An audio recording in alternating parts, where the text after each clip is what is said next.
Orang-orang Kristen sana sekalipun setahu saya tidak pernah ada membubarkan orang sholat Jumat dibubarkan, masjid ditutup, itu tidak pernah.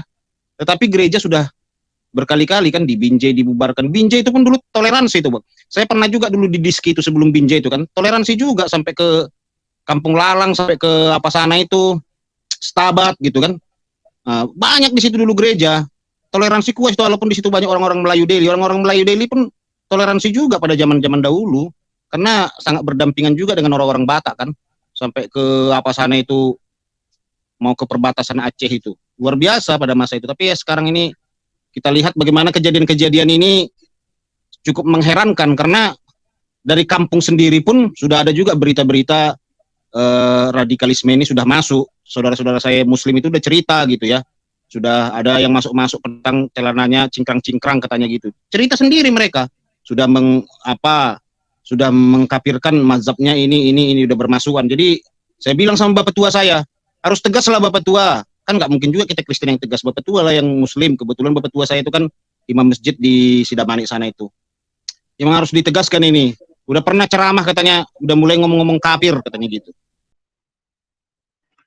Assalamualaikum warahmatullahi wabarakatuh. Berjumpa lagi dengan saya Dr. Debat ya, channel yang akan menyembuhkan ODGJ para polemikus ini tentunya ya.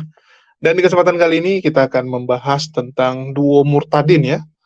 Saya nggak tahu ini kenapa disebut duo murtadin, karena setahu saya yang satu ini perlu diragukan gitu ya. Bahkan bukan satu, dua-duanya perlu diragukan bahwa mereka ini adalah murtadin ya. Tetapi ya namanya juga polemikus. Kalau nggak buat sesuatu yang sensasional, buat pengakuan yang sensasional, ya nggak laku. Ya, jadi memang yang namanya polemikus harus seperti itu. Jadi di sini ada orang ya yang mengaku sebagai murtadin, dan mereka berdua ini mengatakan berasal dari Sumatera Utara ya. Entah dari mana Sumatera Utaranya juga saya bingung ya. Oke, kita tampilkan dulu.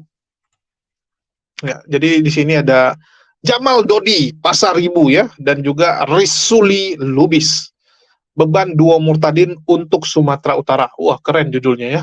Mereka terbebani untuk hal-hal yang ada di Sumatera Utara. Padahal mereka ini bukan terbebani, mereka ini jadi beban sebenarnya ya. Beban duo murtadin. Jadi yang benarnya adalah duo murtadin ini jadi beban ya. Beban duo murtadin untuk Sumatera Utara. Jadi mereka berdua menjadi beban bagi Provinsi Sumatera Utara. Yang agak bingung sebenarnya, yang satu mengklaim lahir di daerah Labuan Batu ya, sedangkan yang satu ini kan di Pekanbaru dia nih ya. Hanya gara-gara marganya Pasaribu, dia jadi auto orang Sumatera Utara. Lucu juga ya. Padahal dia lahir di Pekanbaru, terus juga tinggal di Pekanbaru, kerjaannya pindah sana pindah sini ya, karena dia kerjaannya nomaden, berpindah-pindah. Tiba-tiba mengklaim jadi orang Sumatera Utara ya. Ini kadang-kadang bingung juga kita lihat orang. Ada orang tinggalnya nanti di Siantar gitu kan, tapi ngaku sebagai anak Medan. Ada yang tinggal di Pakam, ngaku sebagai orang Medan juga. Sama kayak siapa kemarin ya, Chandra Ginting tinggal di Simalungun, lahir di Simalungun, seumur hidup cuman pernah 3 bulan di Medan, tapi ngaku anak Medan. Terus ada siapa tuh satu lagi, yang Pakam itu ya, yang dari Pakam itu, dari pihak Kristen, tapi dia bagus tuh, orangnya agak baik ya, orangnya nggak suka hujat. Nah, tetapi waktu itu saya bilang kok namanya anak Medan gitu. Terakhir dia ganti jadi anak Lubuk Pakam ya. Nah, lucu juga itu. Jadi ini entah apalagi lah yang mau dibacotin oleh dua orang ini. Bagaimana fitnahan-fitnahan yang mau dibuat oleh mereka. Ya kita dengarkan dulu lah. Ya kita dengarkan dulu bacotan dari mereka, dan ini linknya ya. Jadi memang dari channel mereka, dan ini mukanya juga muka mereka sekali. Ya bukan AI, bukan efek komputer. Ini muka mereka. Oke, kita dengarkan dulu. Ya, karena saya tahu benar ya, karena saya dulu kecilnya di Medan. Ya, saya doa supaya Pak Pasaribu bisa memberikan tanggapannya tentang kondisi keadaan di Indonesia ini yang semakin caruk marut aja ya, caruk marut ya, yang nggak jelas. Kayaknya ya, wah ini Shalom ini. Oh Pak Pasaribu ini, haleluya. Shalom abangku. Shalom Waduh. abangku. Shalom. Mana ini? Saya minta Tuhan. Saya minta nomor, gak dapat. Saya abang di situ. Iya, saya minta nomor. Itu dikasih orang nomor Pak JDP, saya WA nggak balas-balas, checklist satu terus. Oh, minta saja sama ini Effendi Usman, ada nomor saya sama dia, Bang. Oh iya iya iya. Ah, gimana ini? Tanggapannya gimana nih? Iya, tanggapan saya mengenai yang di Medan ini memang cukup miris juga ya, Bang ya.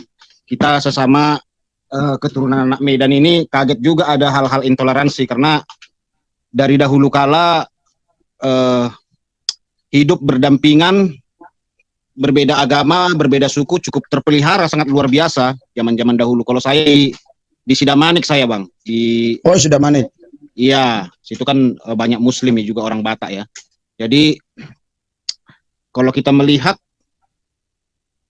mungkin juga ini hasutan-hasutan dari luar ya ke Sumatera Utara. Kalau saya melihat sih muslim-muslim yang di Sumatera Utara, khususnya orang-orang Batak, itu jarang mempermasalahkan agama-agama sih. Karena gimana mempermasalahkan agama, orang itu satu marga, satu adat. Kadang-kadang jumpa juga di dalam acara-acara pesta kan.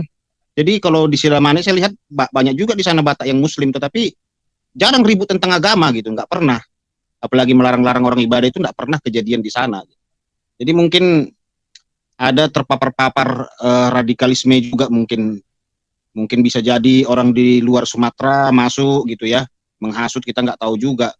Jadi memang kejadian ini cukup menghebohkan dan mengherankan juga. Sebagaimana kayak abang juga dulu di Labuhan Batu ya, di Kisaran, di apa, di Nabara, begitu-begitu. Itu kan jarang dulu ada kasus agama. Tetapi sekarang Iya. berbeda loh, Bang. Daerah sana itu sudah mulai ada satu gitu. Seperti kemarin itu ada juga di 50 katanya, ada juga katanya ditutup gereja. Nah, pada Di 50 itu 50. enggak perlu. Iya, di 50 katanya ada penutupan gereja. Di apa? Di tebing. Itulah, kita nggak tahu juga apa yang menjadi permasalahan ini. Memang ya harus tegas lah sekarang ini bagaimana supaya terbinanya kembali hubungan persaudaraan yang terbina selama ini. Karena memang kita tahu di Sumatera Utara itu sangat terkenal sekali hidup berdampingan dan bertoleransi. Dari dahulu itu sangat terpelihara. Jarang di sana orang ribut karena masalah agama, penutupan masjid, penutupan gereja itu nggak pernah. Nah, masjid saja di sana nggak pernah ditutup, masjid orang pengajian pun nggak pernah dibubarkan di sana. Masa gereja dibubarkan, kan lucu sekali, Bang. Orang-orang Kristen sana sekalipun setahu saya tidak pernah ada membubarkan orang sholat Jumat dibubarkan, masjid ditutup, itu tidak pernah. Tetapi gereja sudah berkali-kali kan di Binjai dibubarkan. Binjai itu pun dulu toleransi itu, Bang. Saya pernah juga dulu di Diski itu sebelum Binjai itu kan, toleransi juga sampai ke Kampung Lalang, sampai ke apa sana itu, Stabat gitu kan. Banyak di situ dulu gereja. Toleransi kuat itu, walaupun di situ banyak orang-orang Melayu Deli. Orang-orang Melayu Deli pun toleransi juga pada zaman-zaman dahulu. Karena sangat berdampingan juga dengan orang-orang Batak kan, sampai ke apa sana itu, mau ke perbatasan Aceh itu luar biasa pada masa itu. Tapi ya sekarang ini kita lihat bagaimana kejadian-kejadian ini cukup mengherankan, karena dari kampung sendiri pun sudah ada juga berita-berita radikalisme ini sudah masuk. Saudara-saudara saya muslim itu udah cerita gitu ya, sudah ada yang masuk tentang celananya cingkrang-cingkrang katanya gitu, cerita sendiri mereka sudah sudah mengkafirkan mazhabnya ini udah bermasukan. Jadi saya bilang sama bapak tua saya, harus tegas lah bapak tua. Kan nggak mungkin juga kita Kristen yang tegas, bapak tua lah yang muslim. Kebetulan bapak tua saya itu kan imam masjid di Sidamani sana itu. Yang harus ditegaskan ini. Udah pernah ceramah katanya, udah mulai ngomong-ngomong kafir katanya gitu. Gitu udah berdatangan satu-satu. Gitulah tanggapan saya, Bang, atas kasus di Sumatera Utara ini. Ya, itu saya juga menduga begitu. Jadi sudah ada masuk kelompok-kelompok tertentu ya ke wilayah Sumatera Utara, Medan, Binjai, dan mungkin sudah masuk juga mulai ke arah-arah Parapat sana ya. Iya, Pak, itu ideologi-ideologi yang memang sengaja mencuci otak mereka supaya mereka benci terhadap kekristenan itu. Kalau menurut saya, kalau dia yakin agama dia yang benar itu nggak ada masalah, tetapi jangan jadi mempersekusi atau memojokkan keyakinan orang lain atau menjelek-jelekan, apalagi kalau sampai melarang orang bergereja kan, beribadah kan, ini kan yang masalah. Nah jadi kira-kira penyelesaiannya bagaimana itu kira-kira menurut pendapat Pak Pasaribu itu, kalau di sana itu caranya gimana itu? Ya Pak Pasaribu? Ya gimana tadi, Bang, apanya? Agak suaranya agak putus. Ya, maksud saya kan sama kita kita ya, pemikiran kita bahwa pasti sudah banyak kelompok-kelompok yang membawa ideologi-ideologi ke Sumatera Utara, Medan, bahkan Binjai dan sampai ke Kampung Lalang yang disebut tadi itu ya. Saya tahu benar tuh daerah Kampung Lalang tuh ya. Sampai ke Stabat, sampai saya juga prediksi ini sudah mulai masuk mereka ke wilayah-wilayah ini perbatasan-perbatasan Parapat sana kan, wilayah-wilayah Tobasa sekitarnya itu. Nah, terus mengantisipasinya gimana ini gitu? Ya memang jangan sampai terlambat juga ya Bang ya, karena memang kabarnya memang sudah mulai masuk-masuk, karena memang dananya itu besar, ada dananya itu Bang. Contoh saya lihat ada di Facebook itu ya, sama di apa itu kemarin ada saya lihat di aplikasi Snack Video itu, mereka itu ada katanya dibiayain apa gitu, nama sebuah bank lah saya sebut gitu ya, berladang-berladang mereka di sana gitu ya, habis itu menyebarkan siar gitu ya. Nah, tapi memang dari tampangnya udah saya bilang sama orang-orang di situ itu, ada di Girsang itu daerah Parapat itu, ya kalau nggak mau bergaul mereka ditanyain kenapa mereka nggak mau bergaul, apalagi kalau sesama orang Batak gitu ya, ditanya lah, martutur lah, kenapa kok ngapain dia di ladang-ladang itu terus siang malam mengaji terus, asal diajak katanya apa pengajian cuman dianya suami istri di situ, ngapain dia di situ. Nah perlu juga ditanyain. Nah kedua ya, kita orang Kristen ini memang tidak boleh juga membubarkan ibadah, menutup masjid itu tidak boleh ya, tetapi kita harus ingat apa kata firman Tuhan, amanat agung. Nah, terima tidak terima dia harus sampaikan firman Tuhan itu, harus kita sampaikan Injil kepada mereka. Jadi jangan hanya mereka datang ya dibiarin saja gitu ya. Sampaikan firman Tuhan. Kadang-kadang ya orang-orang di Sumatera Utara ini jujur saja, kadang-kadang amanat agung itu masih belum terlalu tertanam di dalam hati mereka, sehingga kuranglah minatnya untuk menyampaikan kabar baik begitu, amanat agung. Nah ketiga menurut saya ya antisipasi ya harus melalui pendekatan ya pemerintah juga semua segala macam, seperti orang-orang Kristen yang sudah ada itu dibangunlah imannya melalui kesaksian-kesaksian, jangan alergi sama murtadin, diundanglah sering-sering kesaksian, bikin KKR kebangunan rohani, jangan tertidur gitu. Nah, jangan alergi dengan sinode gereja, sinodenya itu beda denominasi itu katanya, jangan begitu lagi. Mulai sekarang orang Kristen harus kompak, karena kalau nggak kompak orang Kristen itu akan dimampatkan oleh setan, oleh iblis, oleh antikristus ya, sehingga memporak-porandakan kita. Nah, kembali dibangun lagi kebangunan rohani, kesaksian gitu ya, supaya terbangun lagi iman mereka yang selama ini mereka nggak tahu tentang firman Tuhan. Kadang-kadang kan banyak orang-orang dari ya contohlah kita orang Batak ini yang Kristen dari lahir, orang-orang mereka itu ya, Kristen dari lahir itu, kadang saya tanyai tentang ketuhanan Tuhan Yesus, bingung dia, garuk-garuk kepala dia. Apa gitu, yang penting Kristen gitu ya.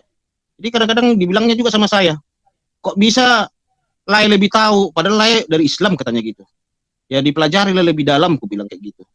Kadang-kadang ngeri aku membaca Alkitab ini katanya. Apalagi kalau kitab Wahyu ini merinding aku, jadi takut aku membaca katanya gitu. Jadi katanya membacanya takut, jadi taruh aja di tempat tidur itu gitu, supaya nggak tahu entah mau jadi jimat atau apa. Nah perlu juga itu mengalami pemulihan, perubahan gitu ya, karena ketika merantau nanti ya itu yang akan terjadi pertanyaan-pertanyaan seperti itu, ya sebutlah seperti olok-olokan kepada Tuhan orang Kristen, seperti dibilang kadang-kadang ya bahasa-bahasa umumnya, kok mau kamu nyembah salib, kok mau kamu nyembah kolor-kolor, nah kan gitu-gitu kan. Olok-olokan itu kadang-kadang bisa juga, kadang kita mau lawan, kita ajaran kasih, nah mau menjawab nggak tahu. Nah inilah yang perlu dibuatlah seminar kalau bisa ya, kayak Bang Risuli lah, bikin giat lagi pelayanan sampai ke Toba sana, ke apa sana kan, ke Nias, kemana gitu, kebangunan rohani ditingkatkan lagi di berbagai gereja. Begitu sih saran dari saya Bang. Ya teman-teman sudah dengar ya, kembali bacotan yang nggak ada jelas, dan juga fitnah-fitnahan, dan juga asumsi-asumsi disampaikan oleh mereka di depan publik ya. Jadi mereka ini memang nggak bosan-bosan menyampaikan sesuatu yang omong kosong, yang tidak disertai bukti. Jadi yang pertama dikatakan radikalisme sudah masuk ke Sumatera Utara, bahkan sudah masuk ke kampung-kampung. Ya, radikalisme itu seperti apa? Tolong disertai bukti lah. Harusnya dikasih bukti, jangan ngomong-ngomong aja. Kalau gitu kita juga bisa ngomong, sudah masuk begini. Ya, sudah masuk virus ini. Waduh. Tolonglah kalau ngomong itu minimal ada bukti penunjang, walaupun mungkin bukan bukti yang sangat kuat, tapi minimal ada bukti permulaan. Ya, ada bukti permulaan untuk berikutnya bisa kita selidiki, bisa kita pelajari lebih dalam. Ini bukti permulaannya nggak ada. Dikatakan ada radikalisme yang sudah masuk. Ini radikalisme ini seperti apa bentuknya? Harus jelas gitu kan. Jadi kalau ada pendatang masuk terus Anda bilang dia radikal, kan konyol gitu. Kalau pendatang ya setiap hari juga di mana-mana ada ya. Ada orang yang dipindah tugaskan ke kabupaten ini. Ada orang ya yang mungkin mau buka usaha di kabupaten ini. Ada orang yang menikah dengan orang dari kampung sana, pindah dia ke sana. Terus apakah mereka radikal? Yang enggak gini. Yang radikal tuh gimana sih gitu? Ini para polemikus dan teman-teman di luar sana harus belajar dulu nih. Radikal itu seperti apa? Barometernya apa sih? Barometernya apa sehingga orang bisa dikatakan radikal? Coba saya tanya. Kalau orang seperti Risuli Lubis kita sebut radikal, boleh nggak? Coba saya tanya. Sekarang barometernya gimana? Kalau dibilang, oh yang radikal itu adalah orang yang taat, beribadah. Ya, orang yang suka ya, menyebarkan agamanya, itu disebut radikal. Maka Risuli Lubis ya juga bisa gitu. Karena kita sering melihat dia turun ke jalan-jalan, nyebarin agamanya. Ngajak orang pindah ke agama dia. Apakah itu radikal juga? Jadi tolong dulu standarnya dikasih tahu. Kalau nggak ada standar kita gimana menafsirkan? Ya. Contoh, bagaimana kita tahu seseorang itu baik kalau nggak ada standar dari baik itu gimana? Gimana kita membedakannya? Harus ada standar dulu gitu. Apa yang dinamakan mobil misalnya? Bagaimana untuk membedakan mobil dan motor? Oh, kalau mobil itu kendaraan ya yang rodanya mulai dari 4 sampai lebih. Nah, itu mobil. Terus dia tertutup, ada setirnya, itu baru mobil. Nah, kita enak kan gitu. Sehingga kita bisa bedakan, oh ini mobil, ini motor. Oh ini bajai gitu kan.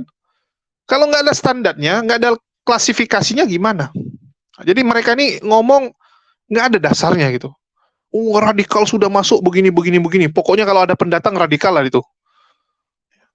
Lantaran di Sumatera Utara, beberapa waktu yang lalu ya, kita melihat terjadi penolakan-penolakan terhadap tempat-tempat yang digunakan untuk beribadah saudara-saudara kita Kristen yang dibubarkan oleh masyarakat.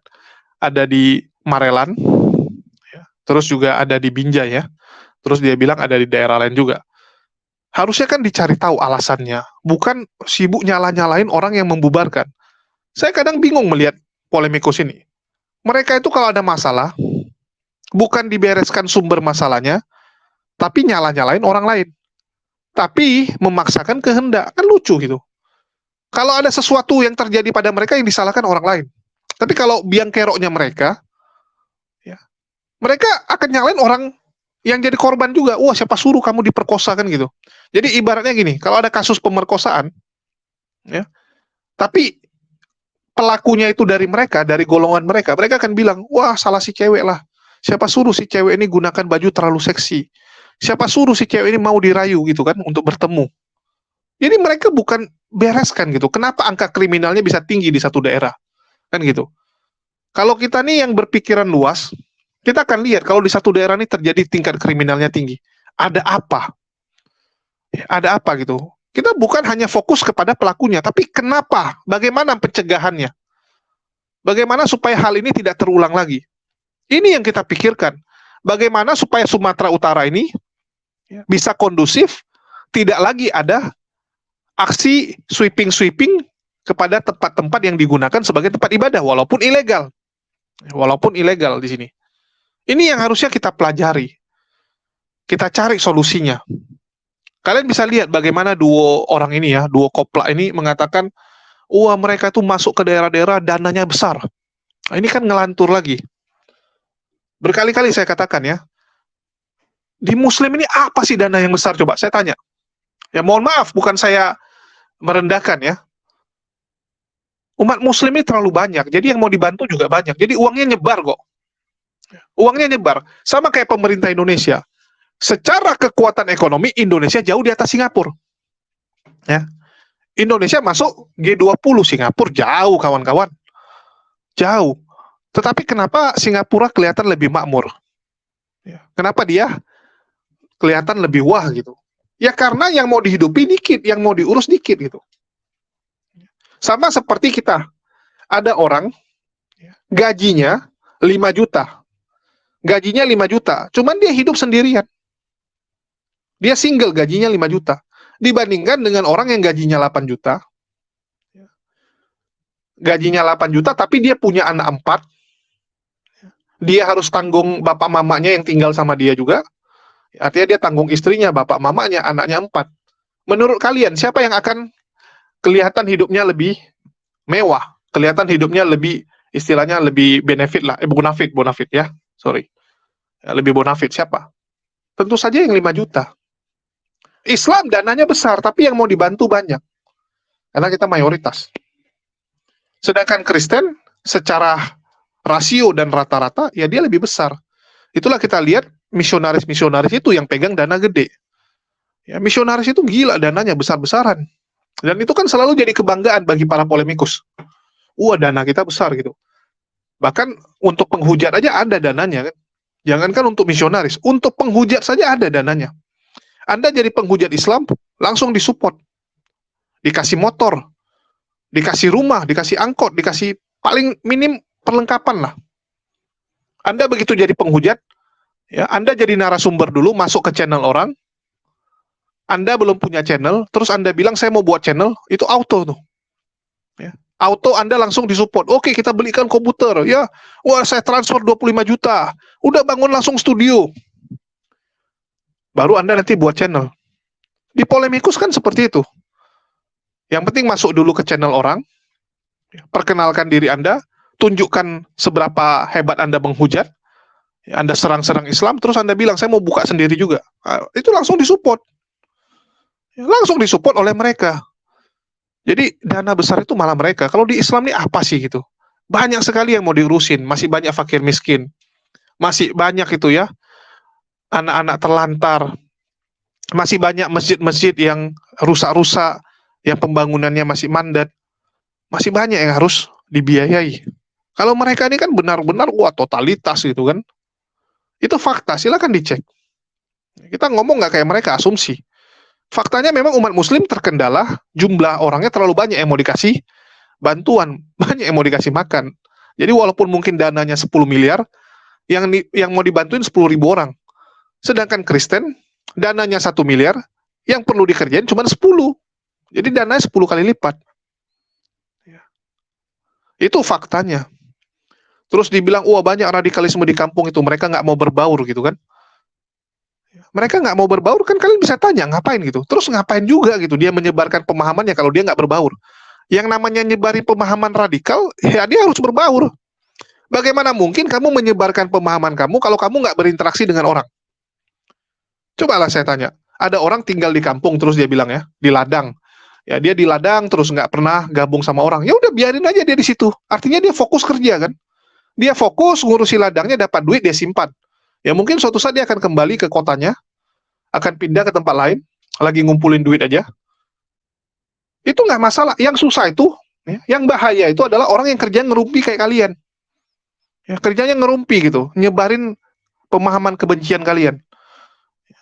Jumpai, ya, datang ke daerah nih, jumpai masyarakatnya, terutama orang-orang yang satu agama dengan kalian kan, kalian datang ke tempat ibadahnya, terus kalian bilang hati-hati dengan Islam, Islam tuh begini. Nah, kalian yang nyebarin kebencian, kalian yang radikal nggak jelas. Coba kalian lihat para polemikus ini, setiap bertemu dengan orang Kristen yang awam, yang baik, apa yang mereka bilang? Hati-hati dengan Islam, Islam tuh begini. Ya. Itu yang mereka lakukan. Dan itu yang dianggap sebagai solusi oleh si Jamal Dodi ini. Kan dia ngomong ya, apa yang harus dilakukan? Rizuli Lubis kan nanya, apa yang harus dilakukan? Oh, yang pertama, amanat agung, ya. Harus kita galangkan amanat agung, gitu kan. Harus, gitu kan, menyebarkan Injil sebanyak-banyaknya. Nah, itu oke lah, tapi dengan cara yang benar, yang penting. Jangan dengan cara melanggar hukum. Nah, kalau untuk hal itu, saya nggak masalah. Terus yang kedua, harus undang murtadin untuk bersaksi. Nah, ini kan konyol, gitu ya. Jadi ujung-ujungnya supaya dia diundang oleh gereja-gereja, supaya dia dapat pekerjaan ya. Jadi dia suruh seperti itu. Supaya ya kita bisa menangkal Islam-Islam nih harus undang murtadin. Ini kan konyol gitu. Jadi ujung-ujungnya demi dia gitu. Terus dia bilang lagi kan, antar denom harus kompak, jangan lagi kita berantem sesama. Nanti kita akan dikacaukan iblis, setan. Gimana ceritanya antar denom bisa kompak? Ya, masing-masing punya kepentingan. Ya, tapi itu urusan kalian lah. Kalau bisa dikasih kompak, ya bagus lah. Ya, berusahalah. Kalau yang bagus-bagus, ya kita dukung lah. Kalau ada yang bisa membuat denom-denom ini kompak, ya bagus. Dulu si Tan Paragi juga sudah mencoba ya, menyatukan semua denom di grup dia, ya, di mana dia mengatakan sesama Kristen walaupun beda denom harus kompak karena lawan kita sama, lawan kita Islam. Jadi dia membuat musuh bersama supaya orang-orang ini bisa kompak. Karena kan gitu, orang itu kalau punya musuh yang sama dia akan kompak. Jadi kayak contoh Rusia sama NATO ya, sekarang lagi ribut. Itu kalau tiba-tiba bumi diserang alien, ya kita diserang alien, itu bisa kompak mereka itu. Karena punya musuh yang sama. Jadi dibikinlah Islam ini sebagai musuh supaya mereka kompak. Ya silakanlah. Sesuatu yang dimulai dengan yang nggak benar, dengan memfitnah orang lain, biasanya akan berakhir sia-sia. Terus dikatakan, yang ketiga ya, itu orang Kristen harus banyak belajar. Karena banyak tuh orang Kristen yang nggak tahu gitu tentang imannya. Bahkan banyak yang bilang ngeri baca Alkitab. Itu tadi dia yang ngomong ya, bukan saya. Si Pasar Ibu ini yang ngomong kan. Banyak orang Kristen yang nggak ngerti tentang kekristenan. Ya itu memang fakta. Itu faktanya gitu. Jadi kita lihat bagaimana mereka ini begitu ngotot supaya diundang, dan pengajaran-pengajaran mereka pun ngeri kawan.